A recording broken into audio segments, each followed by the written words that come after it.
میں لوگ اشتعال ہی بڑا دلاتے ہیں۔ میرے رسول کریم صلی اللہ علیہ وسلم کا کمال یہ ہے کہ رسول پاک کو کبھی اشتعال نہیں آیا، اور بھائی حضور کو کبھی اشتعال بول کے بتائیے۔ اشتعال چھوڑ دو، ہم محتاج ہیں نبی پاک کے، ہم نے جو سیکھنا ہے اپنے نبی سے سیکھنا ہے۔ وہ اگر زندگی میں آپ نے اشتعال چھوڑ دیا، بہت سارے لوگ دانا پھینکنے آتے ہیں، وہ پھینک کے چلے جاتے ہیں، ہم پیچھے سے لڑتے رہتے ہیں۔ اگر آپ اشتعال چھوڑ جائیں، دیکھو حضور کے میلاد پر میں نے کیا بات چھیڑی ہے، بڑی ضروری سمجھی ہے تو چھیڑی ہے۔ نبی پاک کو نا اپنے دادا سے بڑا پیار ہے، بڑا دادا سے، والد سے تو ہوتا ہی ہے، ماں سے تو ہوتا ہی، حضور کو اپنے دادا سے۔ بخاری شریف میں حدیث ہے، جناب ابو سفیان رضی اللہ تعالیٰ عنہ حدیث کے راوی ہیں، فرماتے ہیں کہ جنگ میں حضور کے ساتھ تھا فتح مکہ کے بعد، تو کافروں نے بڑا شدید حملہ سامنے سے کر دیا۔ فرماتے ہیں جب انہوں نے شدید حملہ کیا تو مسلمان تھوڑے پیچھے ہٹے، ارادہ یہ تھا کہ نئی منصوبہ بندی کے ساتھ آگے بڑھیں گے۔ کہتے میں نے نبی پاک صلی اللہ علیہ وسلم کے گھوڑے کی لگام تھامی ہوئی تھی، صحابہ پیچھے ہٹے پر حضور نہیں پیچھے ہٹے اور آگے بڑھے، تو میں نے کہا یا رسول اللہ سب لوگ پیچھے ہٹ رہے ہیں، ذرا پیچھے ہٹ کے نئی حکمت عملی، نئی تازگی کے ساتھ وار کریں گے تاکہ مقابلہ کر سکے، تو جنگ کا موقع ہے، جنگ کا وقت ہے۔ اور حضور وہاں نعرہ کیا لگاتے ہیں؟ فرمایا پیچھے نہیں ہٹنا، کیوں؟ انا النبی لا کاذب، انا ابن عبد المطلب لا کاذب، فرمایا پیچھے نہیں ہٹنا ہے۔ ایک تو اس لیے نہیں ہٹنا کہ میں نبی ہوں اور یہ بھی سچ ہے، اور اس لیے بھی پیچھے نہیں ہٹنا کہ میں کوئی معمولی آدمی نہیں، میں عبد المطلب کا پوتا ہوں۔ اب پیچھے ہٹنا، کتنی دلچسپی ہے اپنے دادا کے ساتھ، کتنا پیار ہے۔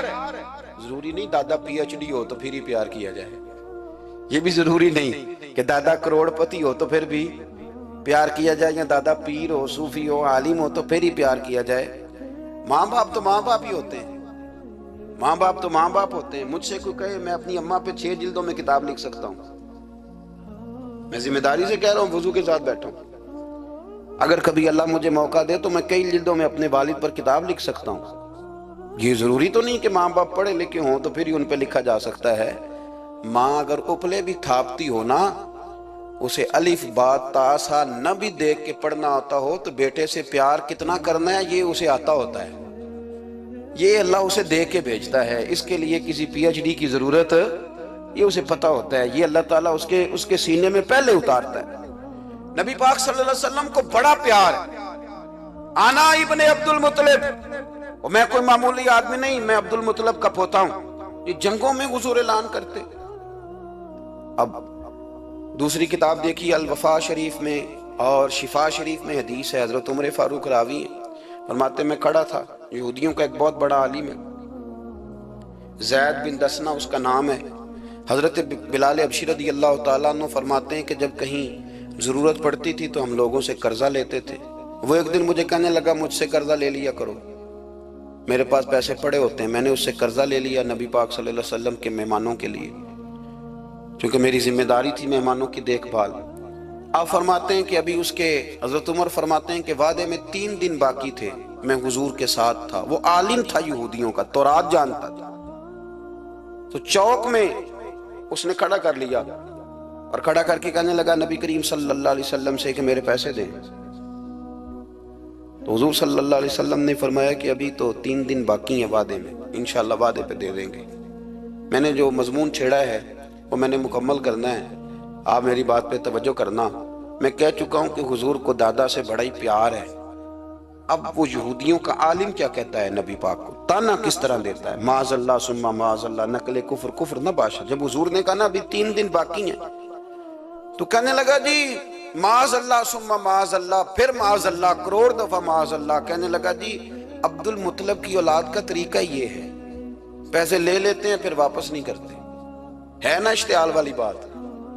یعنی ویسے ہی آپ کسی کو کہیں کہ تیرے دادے کی اولاد ساری کا طریقہ ہی وہ گرم ہو جائے گا۔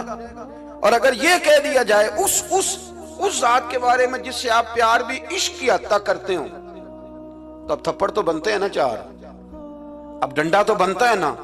لیکن میرے نبی پاک اشتعال میں نہیں آتے تھے، مزاج نہیں تھا رسول کریم کا۔ نبی کریم صلی اللہ تعالی علیہ وسلم اتنی بڑی بات کر دی کہ حضرت عمر کہتے ہیں میں نے یوں کر کے تلوار پہ ہاتھ رکھا اور نکال لی نیام سے باہر، گردن اڑاؤں گا اس گستاخ کی۔ رسول کریم نے فرمایا عمر یہ تو کیا کر رہا ہے؟ تیرے تو ذمہ یہ تھا کہ تو اسے نرمی کا کہتا اور مجھے پیسے دینے کا کہتا۔ اب اس طرح کر، اسے فلاں جگہ لے جا، وہاں کھجوریں پڑی ہیں تول کے دے دے، چل 2 کلو زیادہ بھی دے دینا۔ حضرت عمر فاروق رضی اللہ تعالیٰ عنہ کہتے ہیں میں نے کہا حضور زیادہ کس بات کی، میں تو پوری بھی ذرا ناپ تول کے دوں گا، اور احتیاط سے کس بات کی زیادہ، اس نالائق کو زیادہ دوں؟ تو حضور فرمانے لگے زیادہ اس لیے دینی ہے کہ تو نے اسے ڈانٹا ہے، تو نے تلوار دکھائی ہے، اب 2-3 کلو زیادہ دینی۔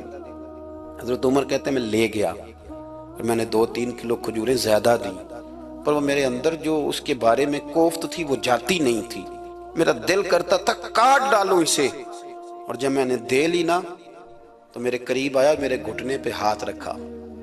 آنسو بڑے قیمتی ہوتے ہیں، ایک کبھی نکلتے ہیں۔ کہتے ہیں جب میرے گھٹنے پہ اس نے ہاتھ رکھا تو وہ یہودیوں کا عالم رو پڑا، کہنے لگا عمر تیرا کیا خیال ہے کہ میں بلا وجہ یہ میں نے بات کر دی؟ کہا نہیں، تو روتا کیوں ہے؟ پہلے بے ادبی کرتا ہے اب روتا ہے۔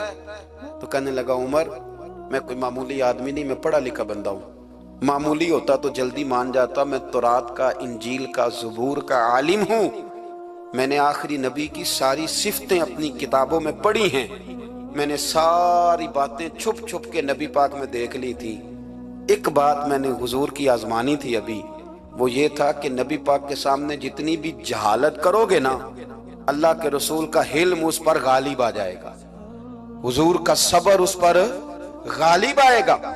میں نے نا آج وہ آزمانا تھا، اور میں نے نا سازش کر کے بلال کو پیسے دیے تھے، اور میں نے سازش کر کے 3 دن پہلے مانگے تھے، پر عمر تجھے مبارک ہو، میں نے تو آزما کے مانا ہے، تو بغیر آزمائے محمد عربی کا غلام بن گیا ہے، اب لے جا مجھے معافی بھی دلا، اور نبی پاک صلی اللہ علیہ وسلم کی غلامی بھی میرے لیے، اس سند پہ بھی تو میرے ساتھ شامل ہو۔ زندگی میں اشتعال نہ اپنے آپ کو آنے دے۔ لوگ دنیا میں باتیں کرنے آئے ہیں، اور باتیں کرنے والے رہ جایا کرتے ہیں، باتیں کرنے والے، میری بات کی سمجھ آ رہی ہے، اور کام کرنے والے وہ کر جاتے ہیں۔